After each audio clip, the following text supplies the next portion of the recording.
আমি এখন দাঁড়িয়ে আছি নিউ দিল্লির শিলামপুর মেট্রো স্টেশনে। এই মেট্রো দিয়ে আমি যাব নিউ দিল্লির দিকে। দেখুন, আপনারা দেখতে পাচ্ছেন একটি মেট্রো আসছে আমার এই প্ল্যাটফর্মে। যে আমি যে মেট্রোর অপেক্ষায় আছি সেই মেট্রোটি প্ল্যাটফর্মে ঢুকছে। 1 নম্বর প্ল্যাটফর্মে আমরা দাঁড়িয়ে আছি নিউ দিল্লির দিকে।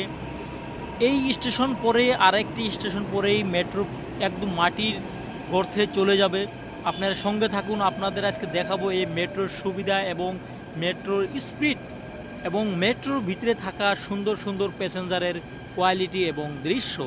যা হোক, মেট্রো আমাদের সামনে এসে গেল। বাস এখন শুধু অটোমেটিক দরজাটা খোলা বাকি এবং আমার চড়ার অপেক্ষায় আমি আছি। যাই হোক বন্ধুরা, মেট্রোটি দেখুন দরজাটা খুলে যাচ্ছে ধীরে ধীরে। আমি মেট্রোতে প্রবেশ করব। আপনার কাছে ছোট্ট একটা আমার অনুরোধ থাকবে, আপনি যদি আমার চ্যানেল থেকে প্রথম দেখছেন অবশ্যই আমার চ্যানেলটি সাবস্ক্রাইব করুন এবং লাইক করে আমার সঙ্গেই থাকুন।